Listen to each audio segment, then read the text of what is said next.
Hello, everyone. Welcome back to the L.A.M.E Book Club podcast. My name is Melissa. I'm Ellie.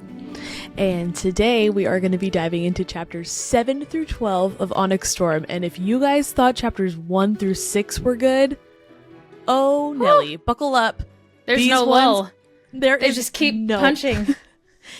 It's like one after the other and just more. And I literally, I loved the beginning. And then I kept reading and I was like, oh my gosh. I was like, how am I only on chapter 9? How am I only on chapter 10? There's just so much that happens and it's so good. I'm super stoked for this episode. But before we jump in, just some quick housekeeping things. Thank you for everyone who leaves reviews, likes, subscribes, follow us on all social media. It's at L.A.M.E Book Club Pod on pretty much everything. If you haven't already, please go ahead and do so. It means the world to us. And you can leave written reviews on Apple Podcasts if you are an iOS listener. Yes. Please, please, please. That would just be so nice to wake up to a new Apple review. Love to see it. And if you're having a blast over here, check out our Patreon. We're going through Carval. We're on the Legendary book. I know it sounds like I say that every week, and it's just like we've never left the Legendary book. But it's just really good. We're just deep diving. We're having fun. There's bonus content. There are ad-free episodes. So if you're sick of the ads on this one, hop over there. We upload these same episodes with no ads. So it's just us, just your friends, just hanging and talking books. Interruption free. Yes. And I do want to throw this in. Melissa, what a cute sweater. Little vicious thing. Thank you. I will say I tried really hard to wear something Bisgayeth or just Empyrean themed. Yeah. And I realized that I only have the one sweatshirt that I wore last week and it's dirty. So I went with Powerless today. Yeah. It's still book-ish and I love Powerless. So nice. I am a vicious little thing today. Love it. I too donned my book attire. I am in a Crescent City University sweatshirt. Love it. So once again, we're not hitting the Empyrean theme, but we are in the book theme.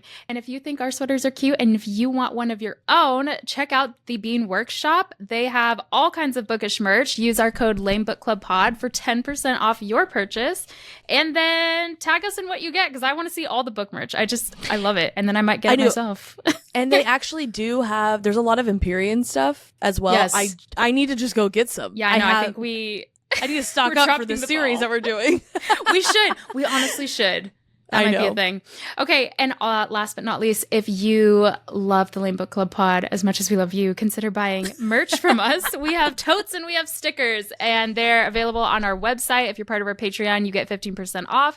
So head over there to do that. And that's all I've got. I'm ready to jump in.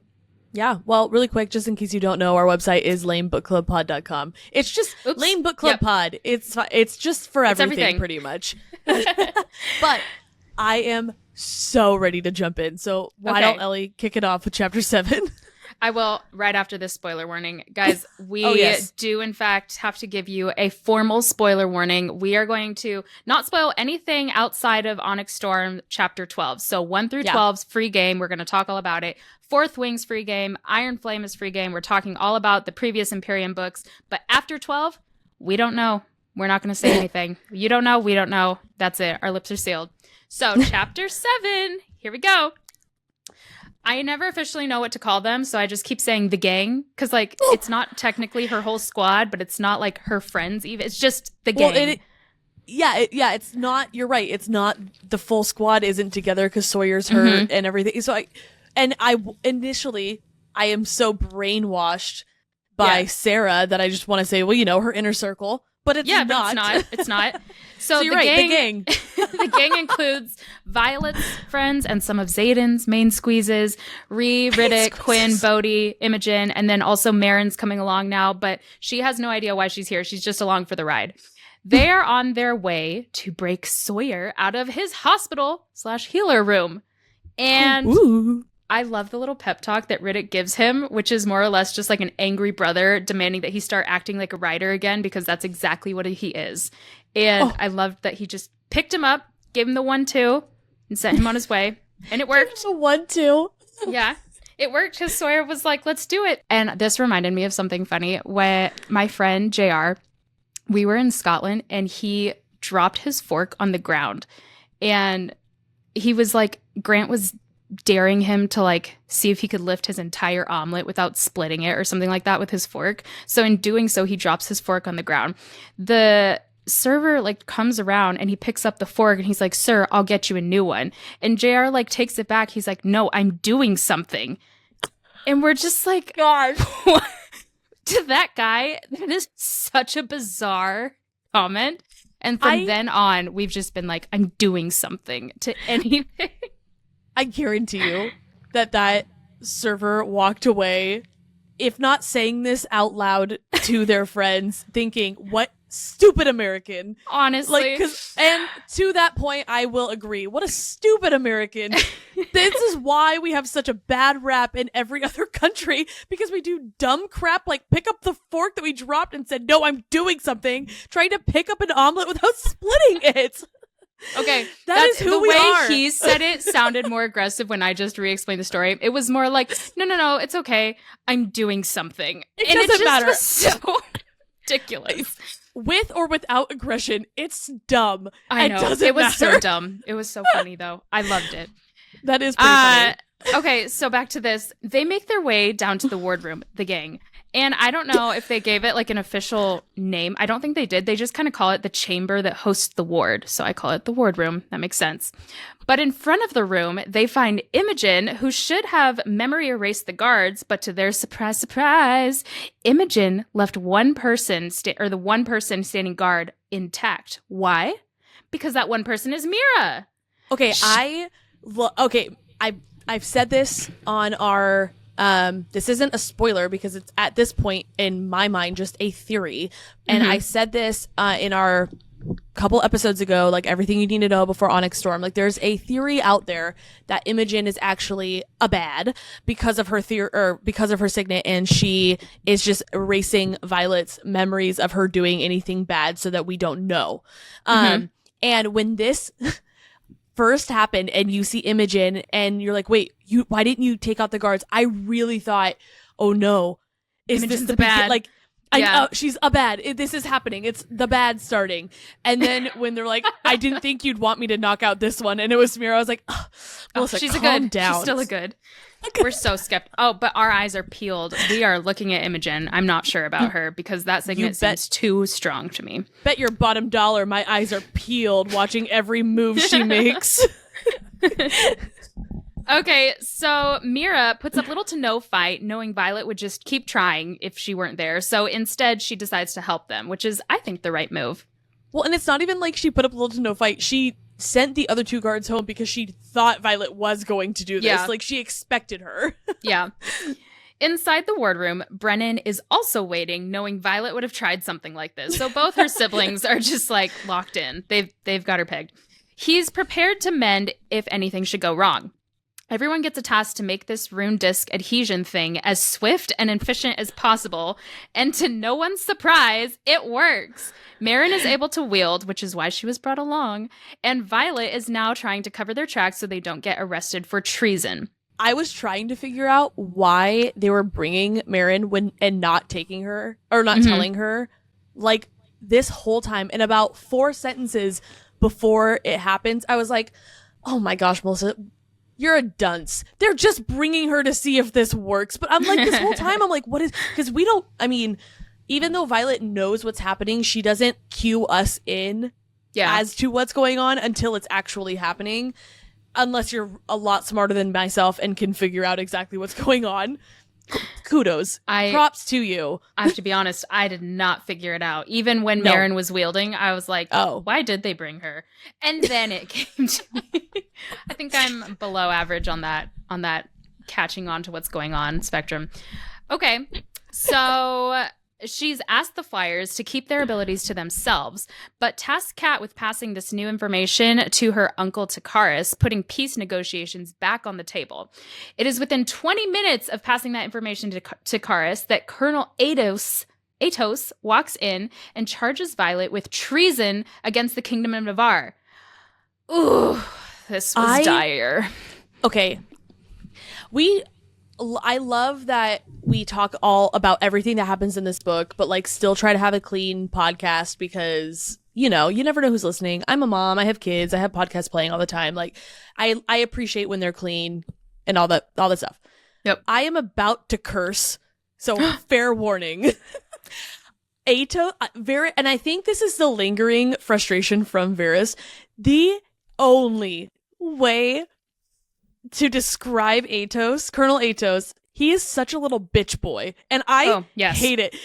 That is just the energy he gives, and I will accept no other thoughts. I will accept no other, like, any other explanation. He's a bitch boy, and I wanted to say it before. Desperate. It gives pick me. It gives look at me. I can do this. It gives insecure. Ugh, we hate him. It's not a look.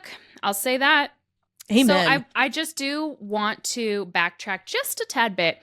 They're at the battle brief when Violet and Kat are talking, and at that time, Professor Devera, she comes in and discusses leadership, which is obviously a huge issue amongst the riders / flyers at Biscayeth.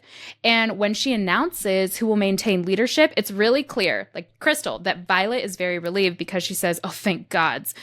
But then the room explodes in hurrahs and disagreements. Everybody's like freaking out. But then Devera yells, "This is not up for discussion." And Violet notes it is said in here that her voice is magically amplified. Is this a second Signet hint again? No. Amplification of voices is a lesser magic. Okay, maybe yes. But take out what you said and just let me have this for just this one. Oh my gosh, Ellie, is it?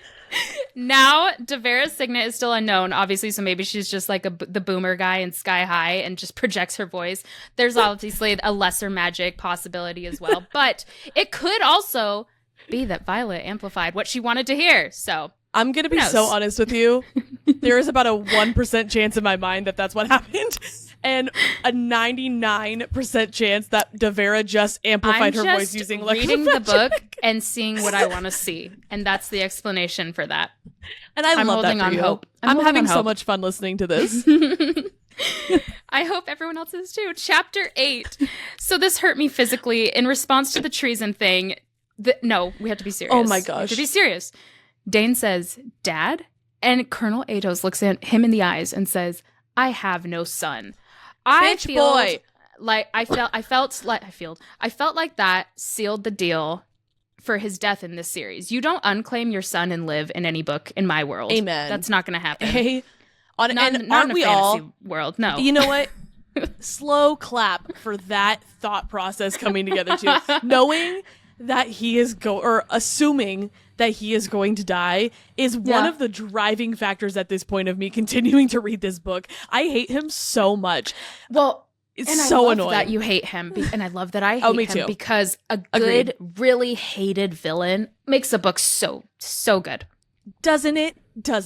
Yeah. I don't like him at all. But like you said, I love to hate him. If there's a good villain, I am so invested in the story. And the funny thing is, he's not even a good villain, but you just hate him. And so, again, he's just annoying. He's just so like, annoying. And what else am I going to do to ruin your day? Like, he just sits there and plots. And I think he's annoying. I don't think he's obviously evil, but I just feel like he's evil because he's annoying. Like, he's just so annoying. And that is the perfect explanation. Mm-hmm.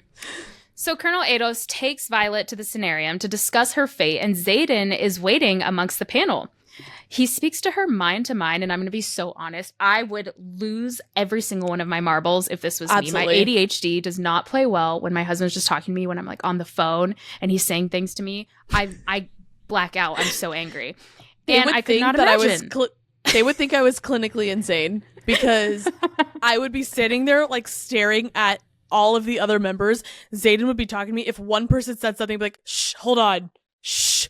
Would be one conversation at a time. And please, be like, excuse me for a second. One of the nobles asks, is the ward intact against the Dark Wielders? And Xaden says yes. And she says, how do you know? And he says to Violet in their minds, I would know. But then reasons out loud to the noble. And I was like, absolutely not. No, I would get lost in that. I would say, like, I'm Venin out loud just on accident. I just could not keep up with that. I, as Violet, would be like, Venin. No, I agreed. And honestly, I think not her, thankfully, and truly thank goodness that I don't have anyone speaking to me mind to mind, although I would love that. To some degree. In most situations, it would just make me absolutely crazy. Yes. And this being one of them. But like when he said in her mind, I imagine it has to sound different. Like clearly it sounds like his voice, but there has to be some distinction between her like brain registering that her ears aren't hearing this and that it's just like the mind received it. Because hearing him say, I would know, but then like I think I'd panic look at him and thinking he said it out loud, and then they would not hearing anything, they'd be like, well, why did you look at him after he said that? That's almost just as damning as him saying, I would know out loud. Oh my gosh. Watch. if he said that to me, this would be my face. And imagine you're the panel. I hope you guys are watching, not listening today. This would be my face. And they would know immediately what was happening. Or they'd be like, Violet, are you okay? Are you going to be sick? Yes. So it turns out Violet cut off a patch of her uniform and planted it to be found. She admits boldly to what she did, which is hardly a crime. And I hate these old traditional minded nobles who cannot see the greater good. They are literally at war. Put it aside. Now you have the best of both worlds. Are you kidding? You should be thanking this girl. It's crazy to me that they're like, this is treason. Well, actually, no. I mean, they have to consider. I understand. I get why they have to, as the nobles and everything, consider it less about the fact that they're still considering the Flyers the enemy and more about the fact that she attempted to do something that potentially would put them all in danger. And that is ultimately what they were upset with. It's not the fact that the Flyers can wield now. Yes. They were just mad that she went behind their backs after they specifically said, no, we're not going to, sorry, we can't do anything. Yes, but it worked. And that's what makes me mad is like, why are you well, and that's the thing. Why are you being punished? It worked. She's not. The only one with a stick up their butt about the situation is Aetos. Aetos. All of them were like, well, yeah, I mean, that's treasonous. And then Xaden's like, yeah, but it was last night. And as of this morning, all of us signed something that pardoned them like prior to today. And they're all like, you got a point. All right, next. Yeah, like they didn't really care. It just drives me crazy. Okay. So, it's revealed that the nobles really can't do anything about this since it worked out and they signed the thing. But then out of the shadows comes the queen of Peromial, Queen Maraya. You know, I never said that out loud. I typed it and I was like, oh, Maraya, like what an exotic name because it's Maraya, Maraya? but it's Maraya. It's just Maraya. No, that's crazy. I think I would guess it's Maraya. Maraya. That's how it's spelled. Maraya works. That's easier for me. I'm good with that. She backs Violet in a full pardon and is so pleased that Violet put her life on the line for her Flyers for the small exchange of unlimited access to their library. And the queen then says, like, Takaris has the best library. He doesn't. I do. You can also have access to all of that. So right on. Loved it. Violet leaves. The fact that she specifically... And this gets, even Violet thinks about this a little bit more later on. She says, like, I have one in my summer home. Yeah. I might be, like, really focusing on a very obscure detail that turns out to, like, not be anything. Ooh. But Violet, again, keeps thinking, I wonder where her summer home is. And, like, I feel like it's multiple times, maybe only, like, 2. But it comes up again. Shoot. And I want to know, where is her summer home? And like, it has to be on one of the isles. And I bet it has to be, or ends up being on one of the isles where the dragons are. And part of me even wonders if the queen knows that the other den is on that isle. And so, yes, there is information in her library, but she's more or less extending the invitation because less about the information in the books and more about she knows she's going to find what she's looking for. Look at you with your theories. I like that. I didn't catch that. I'm just saying. I did not catch that, and I'm here for it. I like it. Okay, Violet leaves to rejoin her friends when Aetos Sr., who is, of course, Colonel Aetos, rushes towards her in a fit of fury. He basically tells Violet he pulls a Neville, you will rue this day, and she delivers a small and effective, you have tried so many times to kill me, but you keep losing speech. He lets her know that the king has promoted him to commanding general, Lilith's old position. This was a gut punch. just when you think he has reached the highest level of irritating status, he finds another way to keep climbing. Breaks through that glass ceiling and he just keeps going. It's wild. At this point, I'm in true Neville fashion. I'm just waiting for him to bring up that he has a haberdashery. And that is going to be like the nail in the coffin. This was the second nail in the coffin for me. This pompous a-hole does not get to promote and rub it in the faces of the previous general's children and keep his life. You're done. You're done to me. Add his death to my bingo card. It is sealed. So it's so good that he pushed Violet for only this reason. She is not backing down. And every time she opens her mouth in this book, I gain more respect for her. I swear it. Agreed. She repeats the strengths that she has and the reasons that he now cannot afford to kill her. And she's so on the winning side. We're so back. But then, well, Aetos plays his hand, and it's unfortunately better because he threatens the people that Violet cares about and sends all of the second years to the outpost in Samara, a 20-hour flight for griffins, including breaks, and they'll be there by the next day. What a guy. Like, they Honestly, haven't been assigned to be there by the next day. That's crazy. Well, yeah, he's like, you have to be there by the next day. And she was like, what are you talking about? That's like a 20, I think he was even like 21-hour ride for the griffins. And he's like, yeah, better get going. I'm like, are you kidding me? Like, what a little weasel. What a weasel. Well, I'm very excited because this next chapter is a whirlwind of exhaustion, tension, and just a hint of absolute chaos. We start with the squad dragging themselves into Samara's courtyard, looking like they've been through a blender and a tornado. The 6 of them are barely staying upright, swaying like they're auditioning for a role in a zombie movie. And enter Lieutenant Colonel DeGrency. I said Degrassi the first time I looked at this because... Degrassi too. It's DeGrency, I think, but I was like, so Degrassi. Henceforth and forevermore will be Degrassi because I have pseudo dyslexia and his name looks exactly like that show that I loved watching growing up. Show that I was not allowed to watch, yet binged. Oh man, if you have any other Degrassi fans, holla at your girls because I want to know if anyone ever remembers that. He looks like someone tried to use him as a chew toy with gaunt cheeks and, quote, dried blood all around his neck. Let's just say this guy has seen some better days. And the fortress around them, you could say that it, too, has seen better days.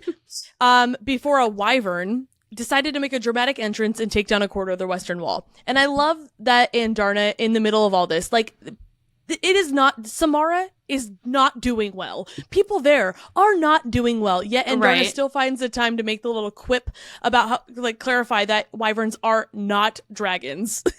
You know what? And I think that would really annoy me. Even though I love Andarna and I love Tairn, I love the dragons, I love the bond to the mines.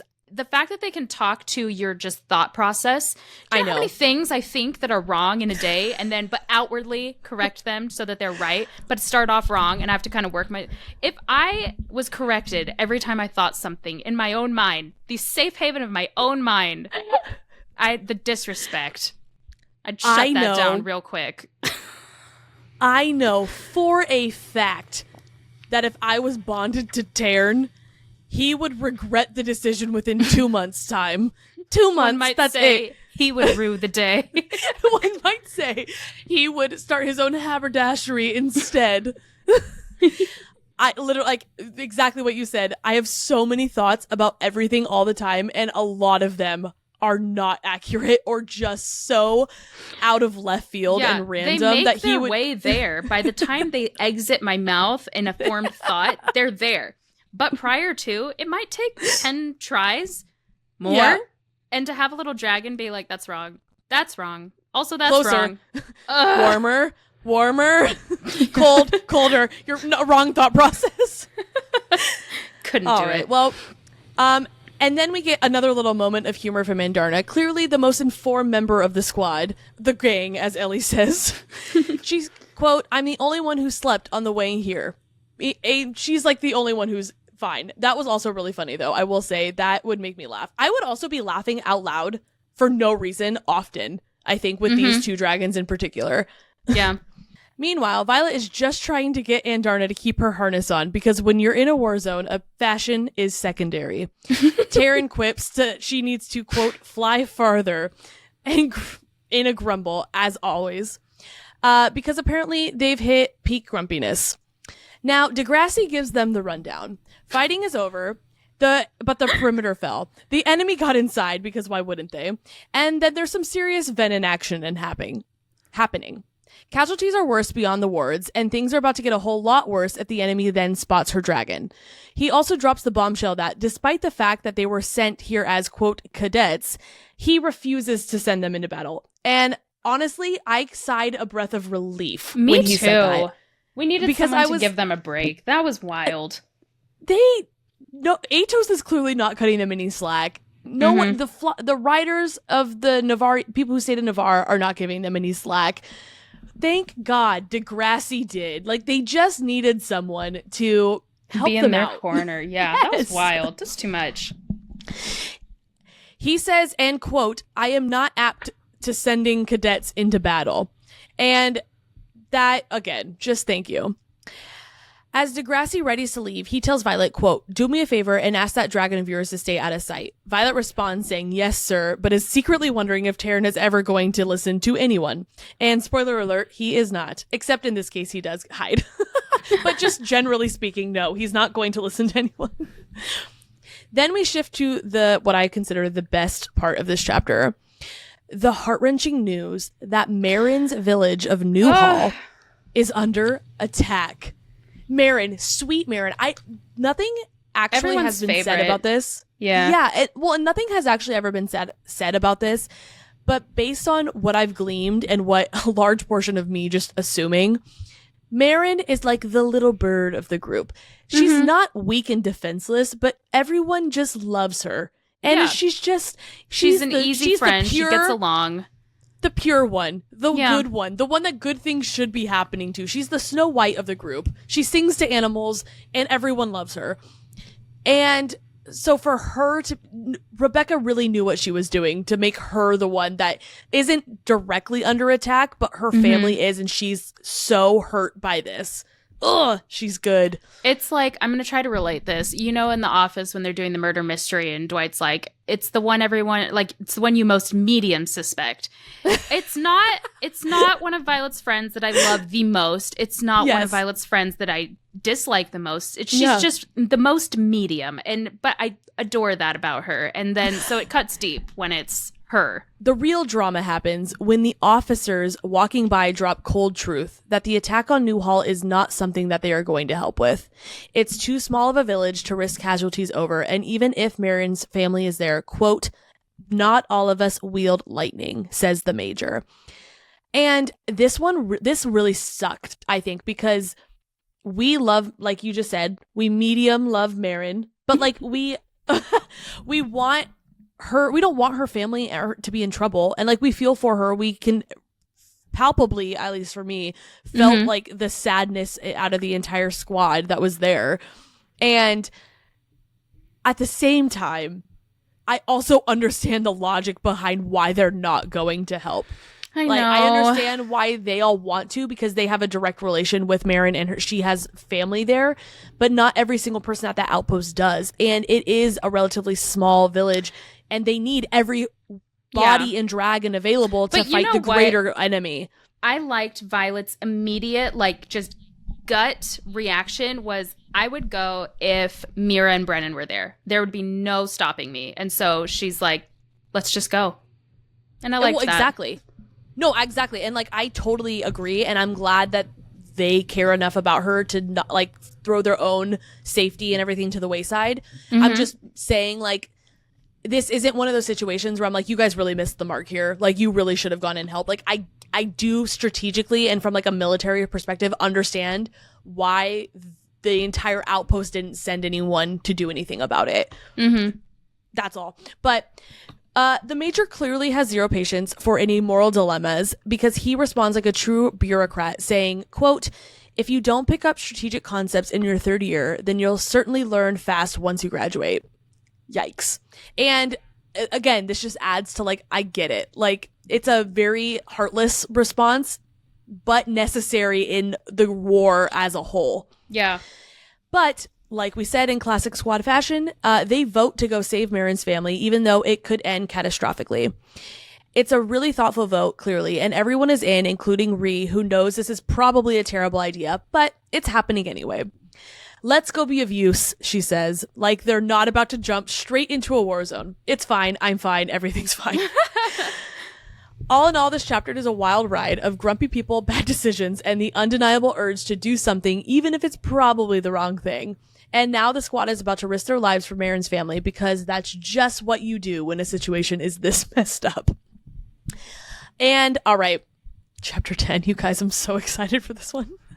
So first things first, Violet and Tairn are soaring through the sky like just total badasses. I'm sorry. I like, it says that they are 5 minutes in front of the rest of her squad, which initially when I was reading it, I was like, that's not that fast. But if you think about how driving? long 5 minutes actually, yes, like 5 minutes. I was going to say, like, cutting 5 minutes off of your ETA is, you have to go so fast to do that. Exactly. Well, and like, if I cut a couple minutes off of my ETA, I'm like, all right, Melissa, nice work. But if I cut 5+ minutes off, I'm like, all right, Formula One driver. I know. How did you not get a ticket? Okay, Lightning McQueen. All right, Hamilton, slow down. Lewis Hamilton, by the way, not the musical. There is a Formula One driver named Lewis Hamilton. Oh, just had I thought you were referencing Lin-Manuel. I'm just no, kidding. That's well, and I was concerned about that because I know how much you love the musical, and I know how little of Formula One you actually watch. So I just needed to clarify in case anyone else was in the same boat. It's drastically true. They're flying fast, is what we're trying to say. And there's this magic hum. There's the wind in her hair, the adrenaline, basically every dragon rider's dream. But don't get too cozy, because Maze, another dragon, is on their tail, sending them a little, quote, return now or else message. Violet's response is, quote, can you ignore her? And Tarin's like, obviously. And I absolutely read that in the Snape voice. Obviously. I love that. I especially love that because I'm going back through all the Harry Potters, so I really resonate with that. Mm-hmm. Incredible. They're off to help the village, and things go downhill faster than Violet can mentally scream, I need to slow down. Tairn, naturally, is all about speed, leaving her fumbling to figure out the smudgy blobs on the riverbank are actually people and not trees. But no worries, eventually she spots the civilians, and Tairn passes along the information to their team, including the Griffins and Andarna. Yes, because Andarna still will not stay behind. I get it. Like, I get it. If I was in Darna, I'd be like, I am a freaking dragon. Do not leave me behind. I am just as powerful. But she's also so precious and so rare and not a full-formed adult yet. And it just scares me that and I can understand Violet and Tairn's concern. I get that too. I get both sides. I know. I'm torn. Well, and especially because we've always known that she was special. She was a feathertail that bonded, which isn't normally the case. She was growing really fast.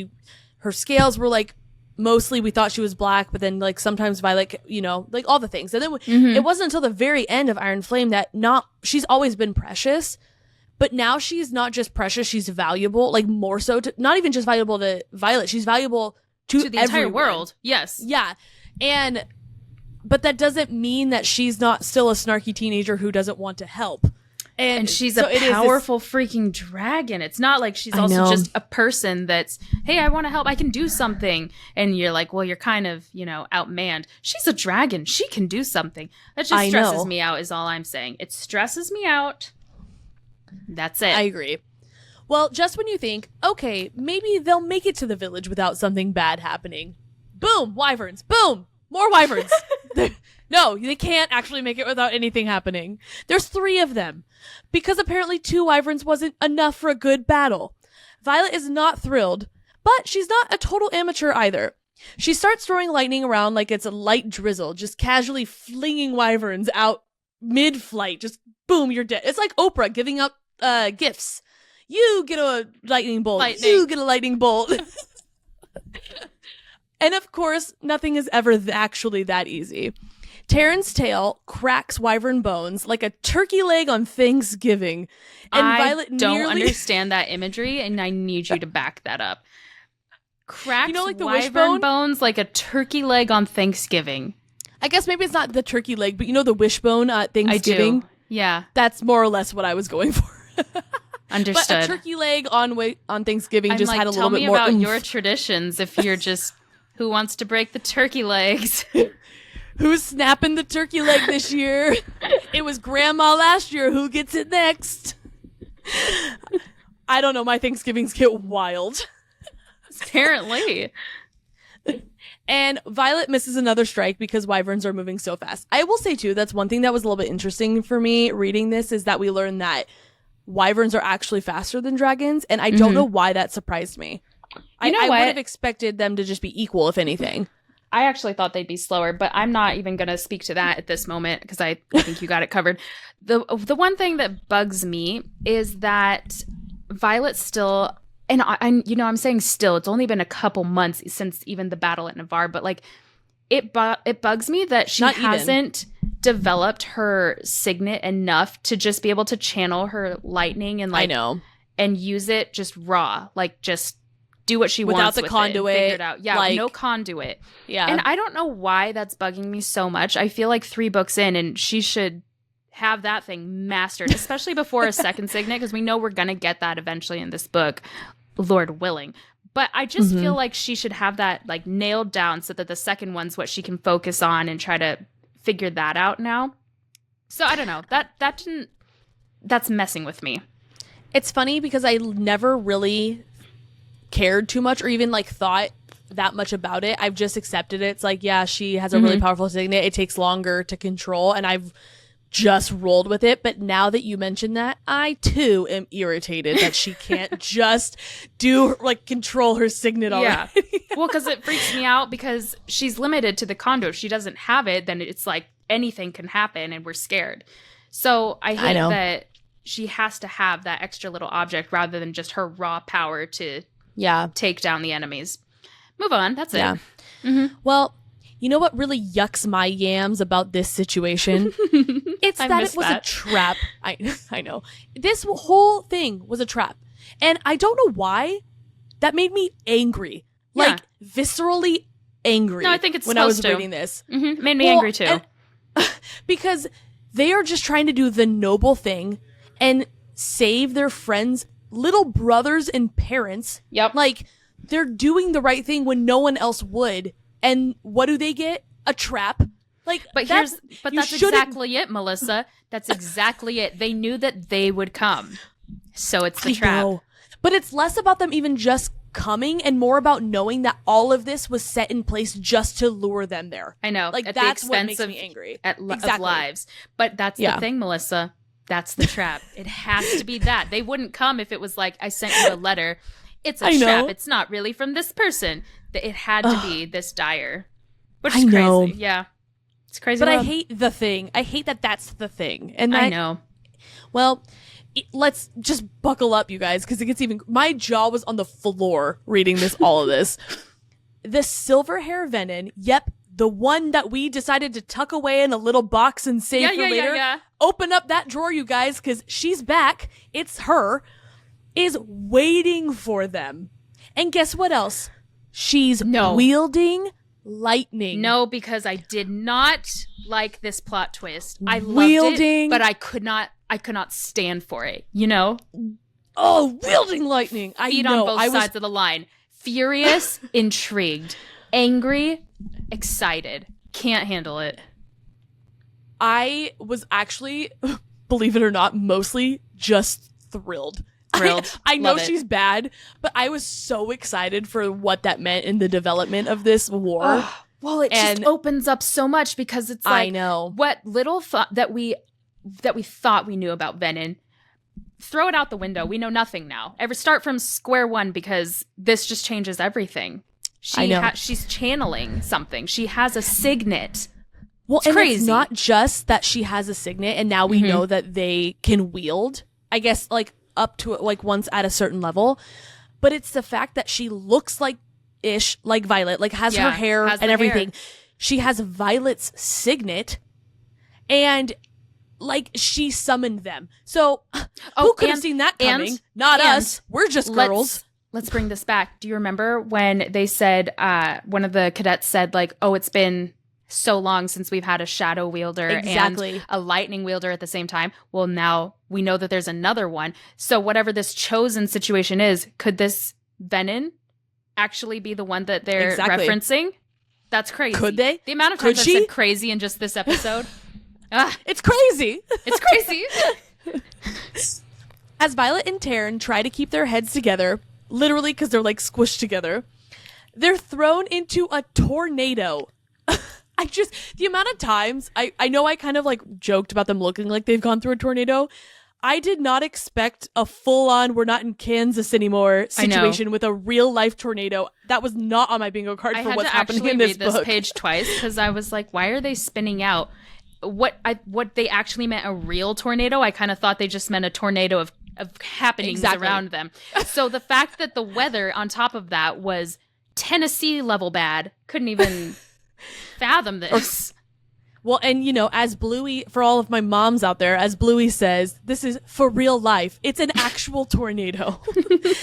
Tairn's wings snap shut and Violet's stomach is thrown into her throat while they're spun around like a dryer sheet. Then, out of nowhere, a second crash. Tairn and Violet plummet to the ground like a rock. Straight, just a stone falling into the river. And of course, it's not just any crash. It's the, quote, "I can't feel Tairn" moment crash. And the panic sets in like a gut punch. My heart went to my butt. I could not breathe for this whole segment. I could not breathe. I did not for 1 second believe that he was not going to wake up. I don't know. I wondered if this was it because it is on my bingo card that a dragon is going to die, a main character dragon. But then I thought, well, obviously we're not going to get 2 more. Like, just let's use some common sense. We're not going to get 2 more books if Violet's dead. Duh. But then what if Violet's bond to Indarna is what keeps her alive? So then I'm sitting here like, could this happen? Is this happening? Well, so on my, not just Onyx Storm bingo card, but like Empyrean bingo card, I actually... I even more so than just thinking that a main character dragon is going to die, I actually specifically think that Tairn is going to die at some point. Me too, yeah. But this was just not that moment. And for the same reason that you just said, I think the loophole for Violet is going to be that she has 2 bonds. So one of them dying off somehow isn't going to kill her because she'll be able to attach like to the other bond. It would have to be so much more intense than this, especially since we're in the beginning. Well, just the rules of the layout of the book. We can't lose a dragon in the beginning. We can't lose a dragon in chapter 10. Chapter 10. No dragon losses yet, Rebecca. Get out of here, Yaros. You didn't pull one over on me. Well, and guess what? I was right. Because Violet's ready to lose it until we get a, "It's okay, he's breathing." And then I was breathing too, yeah. Now, because the story can't just let anything go smoothly, Violet gets a front row seat to her knee getting totally destroyed in the aftermath of that crash. Or actually, it was during the crash. Her kneecap, honestly, I know she has the Empyrean equivalent of EDS, and that Rebecca has struggled with that her whole life. I actually just recently learned, too, that all 4 of her kids have it, too. Wow. It's a really personal struggle for her, and I know a lot of people actually do struggle with it, and I absolutely empathize. I don't do bones. I don't do dislocations, broken bones. I could do blood, like liquids coming, vom. You know what I mean? Like, that stuff doesn't bother me. I don't do bones. And the way she so vividly wrote how the pain felt, what the knee looked like, and all, and like how she like it not only gave me the heebie-jeebies, and it actually really felt like Rebecca was writing this from personal experience. And obviously not from being on the back of a dragon, but then I just got kind of sad for her, like reading this, thinking that, because I'm like, I can't imagine what living your life and just knowing that like falling down, whereas a normal person would get a scratch, you get a dislocated patella kneecap. Like, that sucks. And that's a tough also battle. It sucks for Violet. It really is. But despite her injury, she does not give up on anything, and that's why we love her. Not even the venomous, silver-haired lady that's strolling in like she's auditioning for a role on How to Be a Villain 101. Okay, wait. This made me panic because I didn't remember until, like, I should have remembered. This is obvious. They even said it in the first couple chapters that the venom, channel from the ground, and anything that they suck, they take, if you're standing on it, you're dead too. Yep. So then when Violet like kind of thought that to herself during this moment, like, I am dead if she starts channeling, and Tairn is passed out. He cannot fly up. We can't get out of there. Exactly. He's knocked. He's conked. I mean, like, not sleeping, but, like, you know what I mean? Like, yeah, he's useless at the moment, and he's massive. It's not like they could just, like, drag him. Yeah. But fret not, you guys. And her name, I hate her name. I hate it so much. Oh. Theo, how did you say it? It's like Stephanie, but in Theophany. Oh, yeah. I think I just said Theophany. I hate it. I hate it so much. It reminds me of From Blood and Ash, and how JLA decided to name her character Penelope. I'm like, it's just wrong enough with being so close to the, like, how Stephanie or Penelope that it angers me, because it almost feels like an accident. Theophany. I think it's okay. It's not a normal name, but you gotta be open to creativity, Melissa. You need to open your mind. I hate it because of, like, it's a me problem. I fully admit and recognize that. It has nothing to do with just make it not a problem, the name though. itself. Just feel like, just tell yourself, I like that name. That's like saying, say make it the out sky loud a different color. And everything's gonna be okay. I'm hardwired to be annoying like this. It's not changing. I hate Theophany, the name, and also the venom, but I hate the name. This is why we're friends. The opposites in us attract. Well, Theophany starts talking about how she's disappointed that Violet was so easily lured out of her wards, and casually drops that she has killed Marin's parents to lure her there. And she also tried to make it seem like she did them a favor. I was hoping she was lying. Brothers. I read that being like, no way, because she's lying. But also she's venom. What would she get out of that for lying? I just needed it. I needed it. But I hated that she spared, I'm glad she spared her brothers, but I hated that she only did it to use as, like, a bargaining chip. Like, I don't know. She's gross. Venom, she also knows about Violet's 2 dragons and about Xaden. She clearly has been keeping tabs on everything. She says, I know everything about you, Violet Sorrengail. And if that's not unsettling, I don't know what is. Because we know nothing about this chick. This chick is actually, like, very intriguing for me because of how oh man, the crazy the similarities I are. Highlighted here. Dude. Theophany offers a deal. Answer her question, and she'll put Garick down from his incredible chokehold mid-air. But it's how she says this that I really want to point out, because when I when I tell you how much I highlighted on these next few pages, she says, quote, I know, you answer a single question and I'll return the walker to the ground. The walker, you say? I had to reread this for like 6 times. Who are we talking about here? Yeah. Because I wanted to make sure I wasn't losing my mind, because remember how fast he got to Violet in this scene? And she thought about it. She was like, how did you get here? We were already 10 minutes ahead of the Griffins, 5 minutes ahead of the Dragons. How did you get here? P.S. We're talking about Bodhi. No, we're talking about Garick. Yeah, Garick. Oops. Close. But the walker, she just kept saying the walker. And Violet, like you said, Violet keeps commenting on it. Can someone say White Walkers? I'm just kidding. But that would have been really cool if there was somehow a crossover between these. No. I love Game of Thrones. But for real, remember last episode? Just last episode. Yes. When I said I had an out-of-the-box theory that every marked one had a hidden second signet. Remember? Because of L.A.M.E. Well, interesting. She called him a walker. And Violet commented on how fast he got there. The distance. Could it be a distance walker or wielder? Yeah. Who's I caught to on to say? that pretty quick. Especially because we know that Garick's signet is what?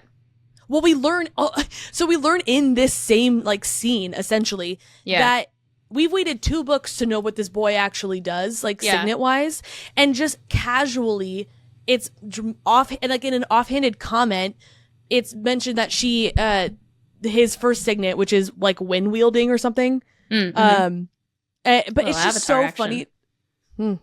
It's just so funny to me that like so many people, we've been theorizing about what Garrett's second Signet has been. Like it racked my mind not knowing what it was. Like the fact that he just drops it like that. Like it's just wind wielding. Violet just like, she's like, wait, he got here so fast. I know his Signet is wind wielding, but that has nothing to, like, it's just, I'm like, wait, that was the reveal. I saw a meme today maybe where it was like me just racking my mind because Violet didn't do a good job like saying her friends' names out loud and remembering their signets. So now I'm trying to piece everything together in this 3rd book. That's or it was so like funny. Reading the first 10 chapters and you're like, who are all these people? Isn't that the truth though? Mm-hmm. Well, just when you think the psycho Theophanie is done, she starts talking about which dragon picked Violet first. The one who gifted her the sky's power or the Irid. And honestly, this again made me lose my mind, not just for the Irid comment, because I, in full transparency, had to Google what that word meant. I had no idea. Yeah. But then, don't worry, you guys, quickly piece it together. It's shortened of iridescent. We get it. But what actually didn't really know threw that. Me for a loop. Oh, that was just a little fun name they were making. But that makes sense. I think that's what they called her den, but it's in my mind, I'm assuming Rebecca chose that word because it's a shortened form of iridescent, and that's how we've been describing her scales. Yeah, that makes sense. But what really threw me in this was the fact that she says, the one who gifted her the sky's power.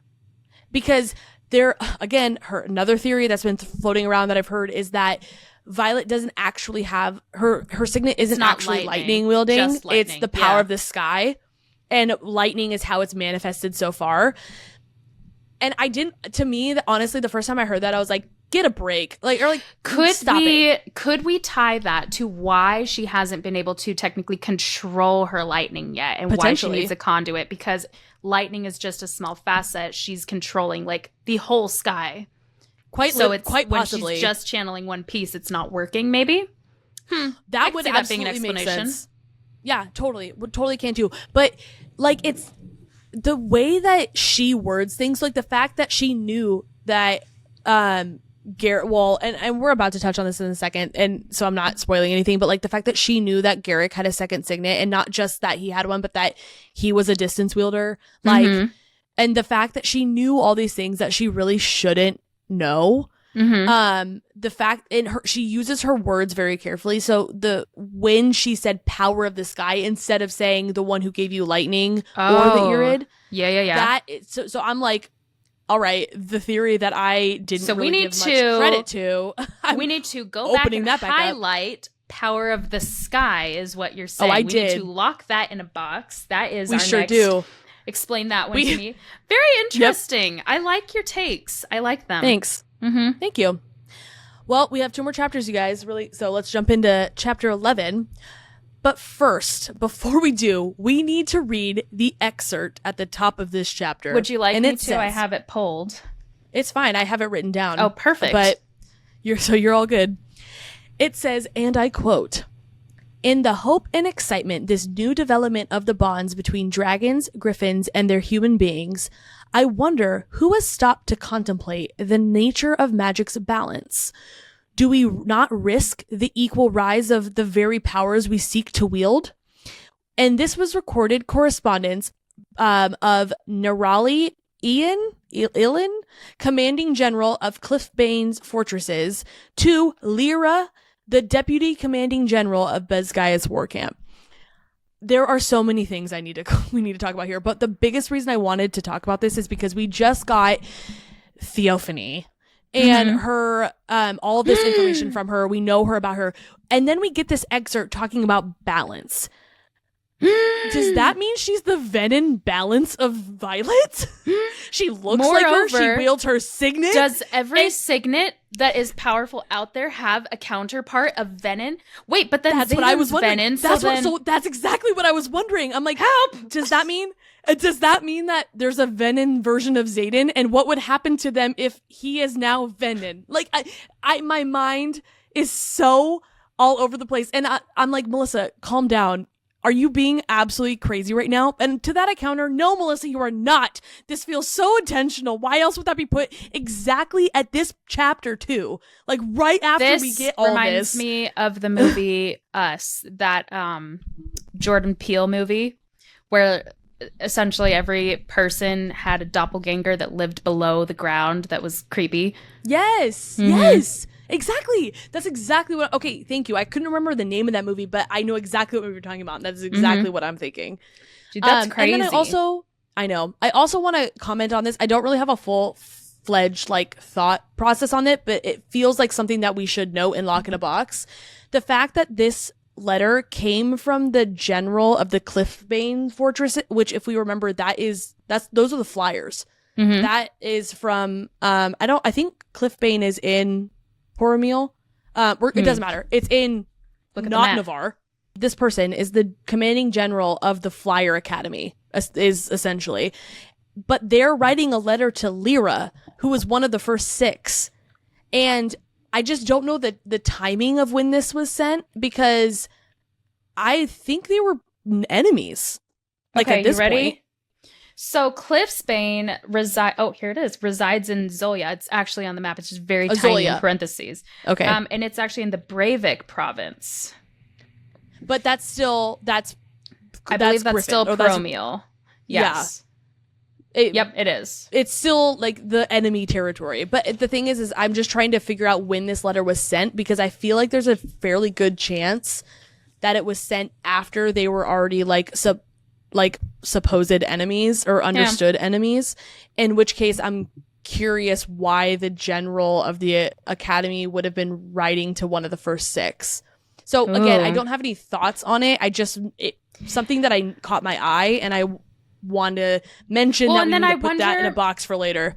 I wonder if this is the case, if there are equal evil counterparts out there, if when the first 6 walked, that there were 6 evils as well.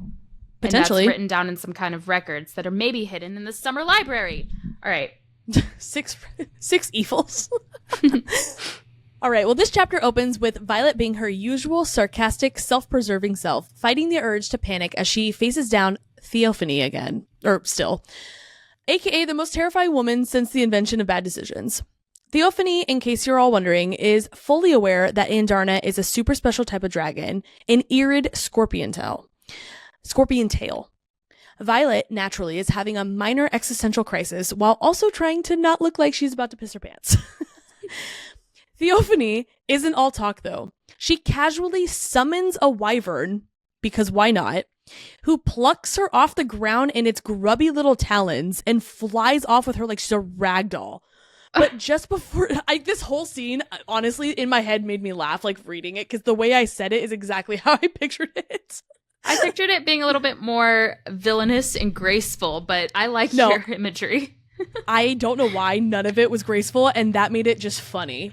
I'm sure it was. I'm sure Rebecca intended for it to be much more menacing, but I like what I pictured better. But just before doing this, she tells Violet that when she, being Violet, turns venom, she should remember that she, being Theophanie, let her live and to choose her, not Berwyn, as her teacher. So we have to pause here, because I highlighted this so intensely. You can see the pressure of the ink deeper than the others. I think this is absolute foreshadow. Yeah. Maybe not Violet turning venom, but I cannot see how she wouldn't become venom with this kind of foreshadow.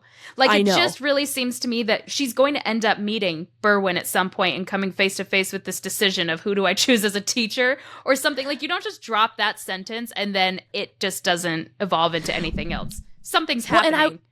I was trying to reason with okay, well, maybe maybe she's saying this to Violet, but it's actually for Xaden. Like Xaden want to choose. But I read it so many times, and it says she. Like, you need to choose. There's no way it could be misinterpreted as being a foreshadow for someone other than Violet. Yes. And while it's also, to me, Rebecca is the queen of misdirection, and this feels like it could be a red herring to me, something that we're like supposed to think happens but doesn't.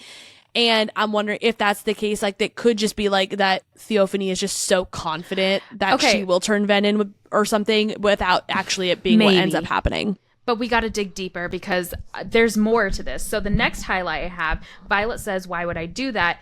And Theophanie says, besides the fact that he's subpar, you'd be chained to him. Powerless to resist his orders. We have to talk about this. I know. So, okay.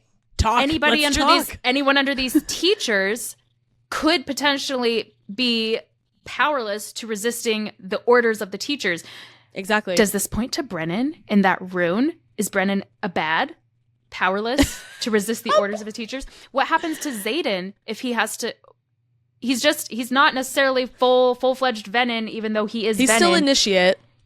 But is he going to have to succumb to one of these teachers? Like, when does it come that they are powerless to not obey these orders?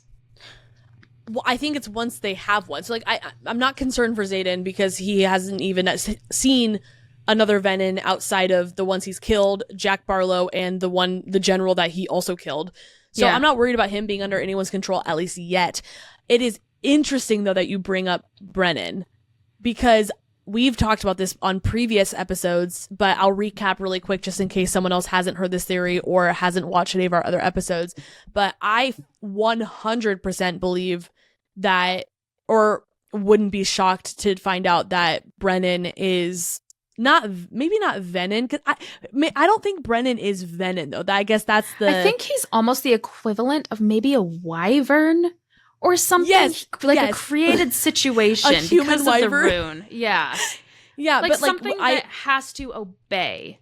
Yes, we think that the rune markings that was meant, the scar that was mentioned to be on his hand, is from when Naolin saved him, but we think that Naolin didn't actually die, that when he channeled or whatever, quote unquote, put everything he had into saving Brennan, what he actually did was channel from the ground to save him and sacrificing himself in the process, which made him become Venom. And I think that he's like fairly high up now in the Venom regime. Yeah. I dare say he's a general, but that's just a little tidbit on my bingo card as well. What are they called? They're called something else with an M is another ranking.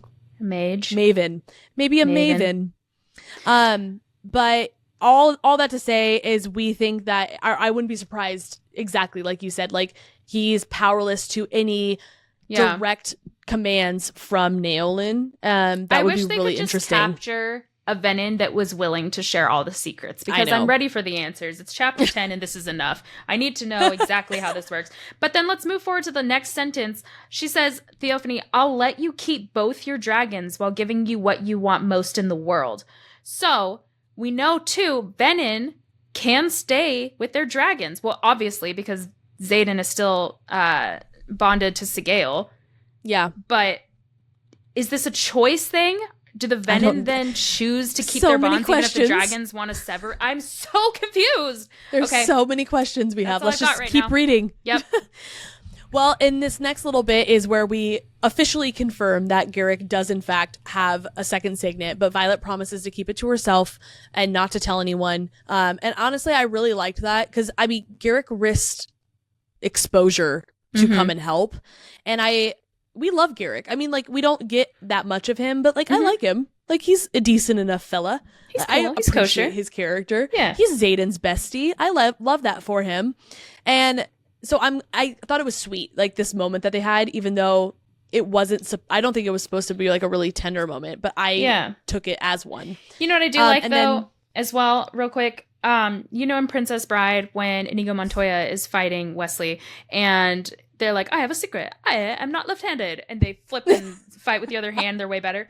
I like that these guys are hiding their strongest signet. Agreed. I have a secret. I'm way stronger than you think. Love it. Love the underdog thing. Wield the distance, which really was smart, I think, too. And I like that Violet kind of came to that conclusion, like, as well in this conversation. Well, obviously, like, it was just so that we could get it, but I agree, it's really smart. So then now, again, I'm really convinced that they all have a second one, and I want to know what everyone else's second signet is now. I know, and I love that. And I hope it has really cool reveals like this one did. I am a power-hungry little freak. I want more power. More. Everyone, third signets. More. Third signets. Well, Violet's knee is also, in case anyone's wondering, still not doing so hot. But I really like that Garick helped her. I thought that was so sweet. And then she like sent him on his way before the rest of the group, the gang, could arrive. And see him. Fast forward 20 hours, Violet is finally back at the quadrant, riding Tairn like he's an Uber. And now she's trying to limp her way out of the saddle with style. And then, because we need more tension always, Xaden swoops in like he's a dark and brooding knight on a mission, casting shadows everywhere because why not? Then they have a perfectly normal, definitely not angry in exchange. Xaden apparently isn't thrilled with Violet's decision-making skills. Oh, and there's also the small detail that Xaden is mad at her because apparently she's pissing off his emotions or something. Who knows? And we get the classic "you're angry" line. That's the equivalent of "tell me something I don't know." Let's not forget that poor Brendan is getting caught up in this delusional mess. I just would love to be a fly on the wall watching them have a mind-to-mind conversation, and just in real life they're walking like in silence and it's uncomfortable, when in reality they're having like a full-on conversation, sometimes fight, sometimes discussion, debate, like, and you just are just looking at him like, what is happening? I wish you watched How I Met Your Mother, because one of the couples, Lily and Marshall, they do their like silent telepathic fights or just conversations, and it's just all in the eyes, like how their eyes are moving, they're speaking to each other, and that's how I picture exactly a lot of this is. It's all in the eyes. It's all in the eyes. Well, clearly Brendan is too busy trying to save his sister's leg or knee, while trying to keep Xaden from blowing a gasket. And then, drum roll, when we thought he was Bed Bath & Beyond done for a little bit, I love how you called him Aetos Senior. I'm going to start doing that. Aetos Senior walks in, who is the walking embodiment of frustration. Aetos, who makes sure to point out that Violet is, in fact, so totally grounded, is about to make her life more miserable just by existing. Oh, I can't wait for the next face-off with this guy, but here, he's just annoying everyone and breathing down their necks. Xaden drops the mic by pulling some diplomatic strings, declaring that Marin's boys are now officially Tyrish citizens, and he basically makes Aetos' life a living hell in front of everyone. No more border control shenanigans for him. But just when you think it's over, Violet's knee gets magically healed with some awkward family banter in the mix before Xaden slams his lips onto hers, because what else would he do? They're both full of unresolved tension, and let's be real, it's exactly what we were all waiting for. Oh, man. All right, last chapter, you guys. We kick things off with Violet and Xaden trying to outdo every romance novel cliche ever written. It's like they thought, let's test how many metaphors we can cram into one steamy moment, and do they deliver. Lips are parting, tongues are questing. I don't even know what that means, but that's exactly what it said. And Violet is that's what was written. I'm just taking it from the book. I love it. I don't even know what that means, but I'm here for it. And Violet is apparently ready to set the entire continent on fire if it means getting her man to stop teasing her.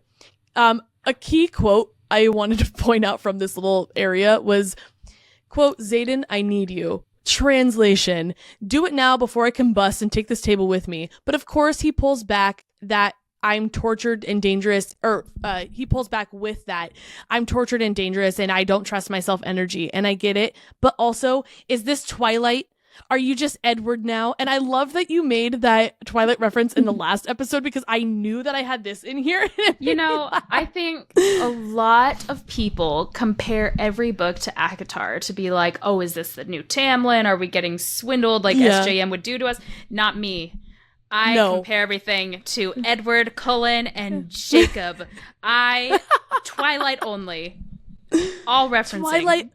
Twilight only, except for the times where it's ACOTAR and other books. Otherwise, Twilight only. We're briefly reminded that they're still in a literal war. Violet's got assignments, and dragons are basically playing puppet masters. Meanwhile, Xaden writes Violet a letter filled with a combination of smolder and self-loathing. And again, my favorite quote in this was, "Is it just me, or does my pillow smell like you?" Oh, and that letter was so cute. Swoon. Also, in this same page where he writes this letter, I highlighted a quote where she was talking to Xaden and she said, I don't think that the Venin are limited to lesser magics. I think maybe they have signets too. And that just confirmed what we were suspecting in that it's not just about him still being able to wield. Yeah. Well, and also that one girl, she has a signet somehow. Does she have a dragon somehow? What's happening? That's it. Well, who knows? That exactly. Like okay, because we know the Dragon Riders get their signets from dragons. So if these Venin have signets too, where's that coming? Well, I take it back. They're channeling from the earth. So that's where the power is coming from. Never mind. I am stopping that train of thought real quick before I get way too ahead of myself. But then comes the interrogation scene, aka Violet and Imogen's field trip to the Dungeon of Bad Decisions. Jack, our resident villain in training, looks like he's one sad violin solo away from death, but don't let that fool you. He's just as psychotic as ever. Violet strikes a deal with him to give him an imbued alloyed rune, which gives him the vampire glow-up of the century if he answers 4 questions. But let's not forget that this guy is all about mind games. However, it's not going to get to our girl. She says, "Pain isn't new to me, Jack. She's an old friend I spend most days with." Ugh. Did Violet just outbrood Xaden? Did she? That's a good question. The girl's practically monologuing with black eyeliner at this point in the book. Again, I love her. I've not really connected with many FMCs in any books I've read, and I especially did not connect with Violet in the first 2 books. But this one, I love her. I would ride in her squad. I would die for her. Everything she says, I'm like, respect. Love it. I back you on that. It's like in that first Inside Out when she clones the boyfriend. He's like, I would die for Riley. I would die for Riley. It's just like over and over. I would die for Violet. I would die for Violet. But it's not even just in like her broody response, but it's the fact that she thought to bring this alloy to Jack to get the answer she needed. Loved the boldness. Loved the innovation. So creative. She got her answers. 10 out of 10. Mostly love, but kind of hate that we are getting Violet's point of view, and yet we are still in the dark when it comes to some of her schemes and plans. Yeah. Like from like a reading perspective, it makes it more enjoyable. But then if I stop and think about it, I'm like, how did we are Violet. How did we not know this was happening? Yeah, we are her. She is me. Why did I not know? I love that. Jack drops cryptic nuggets of terror. Apparently, Venin can sense each other, which we actually already knew from Xaden, but that was her like control question to make sure he was telling the truth. Venin signets are a power flex, and oh yeah, some people might be hiding their Venin vibes right under everyone else's noses. When he was like, you won't even know who among you is a Venin, I hated every second of reading that. Because, we kind of got the gist of that with them, like, hiding with the scribe robes and stuff. But that was different because they were hiding their red-rimmed eyes, the, like, noticeable feature about them. Yeah. What Jack is saying is far more terrifying because they are hiding in plain sight. He was saying mavens and sages could be anybody here. He said, makes you wonder who's been channeling here for years. Exactly. Years. I know. And he also says, though, makes you wonder who's been trading information for power. And then first person I thought of, guess who you... Guess it? Guess? Is it Aetos Senior? It's Aetos Senior. It is Aetos Senior. And I hope that is his death. Imogen and Violet emerge from the dungeon, only to find their gang waiting for them like they're in the middle of a Netflix teen drama. Imogen drops a chef's kiss one-liner and says, "Can't you four do anything by yourselves?" No, they cannot. And that is where we end for today. Dare I say that line was chef's kiss. I love you and I hate you at the same time. Moving forward, just like he will forever and henceforth be General or Colonel Degrassi, it will also be chef's kiss.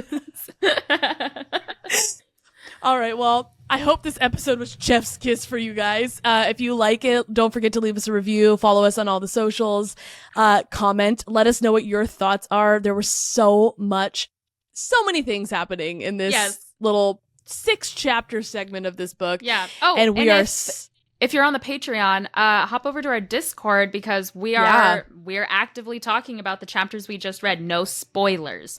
Just up to chapter 12 once this episode's released. And we'd love to know your thoughts, so join. Join. Jonks. Have a great rest of the week, you guys. We'll see you next Monday for chapters 13 through 18, and goodbye. Bye.